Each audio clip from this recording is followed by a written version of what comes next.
Bonjour Romain Raquillet. Bonjour. Vous êtes directeur de l'activité stratégie et dialogue social au sein de LHH Altedia. Vous réalisez notamment des missions de conseil en relations sociales dans les entreprises.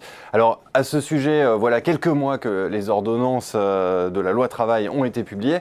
Vous qui êtes sur le terrain, est-ce que vous sentez une véritable évolution? Est-ce que les choses ont changé? Pardonnez-moi. Elle commence à changer. Le mouvement est initié. Les entreprises commencent à réaliser l'intérêt potentiel de la réforme du Code du travail de 2017 et du potentiel de gain, en tout cas d'amélioration de leur mode de fonctionnement généré par la généralisation de la capacité de s'adapter par la voie d'accords collectifs. Donc les choses commencent à s'initier. Il y a une prise de conscience dans cette première étape. Pour rappel, la réforme, l'objectif central, c'est de permettre aux entreprises d'adapter leurs règles de fonctionnement aux réalités que sont les leurs, notamment les réalités économiques et stratégiques, et ce, par la voie d'accords collectifs avec les organisations syndicales de manière beaucoup plus sécurisée que précédemment. Donc il y a cette prise de connaissance et en tout cas d'appréhension du contexte et du fait qu'elles peuvent aller plus loin.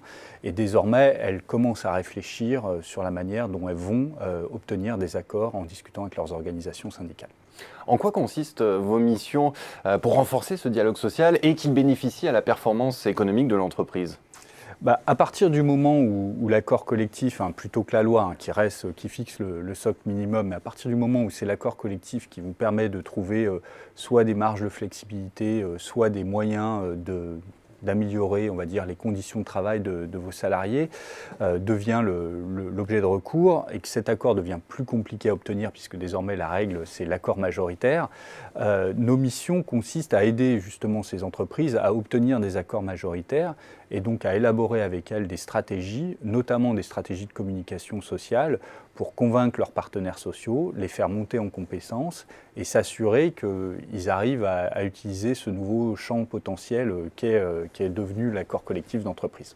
Et quels sont vos outils pour parvenir à cet objectif ? Alors, on déploie beaucoup de différents outils. On travaille déjà sur la montée en compétences des acteurs, donc on fait des sessions de formation, mais également de ce qu'on appelle de l'accompagnement du changement collectif, qui ne concerne pas uniquement les équipes RH ou les équipes de relations sociales, mais qui va également consister à accompagner les équipes syndicales, les équipes managériales, parce que tout l'enjeu du dialogue social, c'est de mettre tout le monde autour de la table et pas exclure les communautés.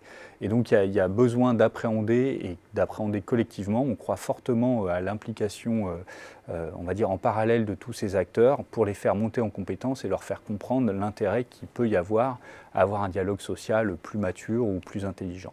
Donc on organise des séminaires et des formations communes qui est quelque chose qui fonctionne plutôt très bien. L'autre chose qu'on réalise, ce sont des enquêtes auprès des parties prenantes.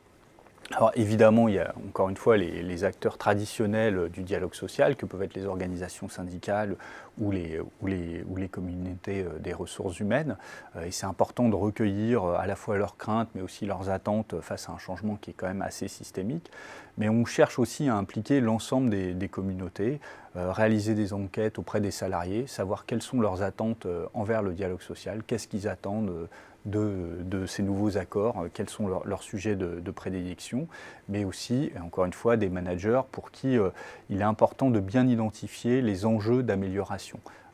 Il ne faut pas que le dialogue social reste un outil, on va dire, enfermé avec des acteurs qui se parlent entre eux, mais qui soit ouvert à l'extérieur, parce que si ça devient encore une fois un outil d'adaptation aux problématiques de compétitivité de l'entreprise, c'est important d'élargir le champ.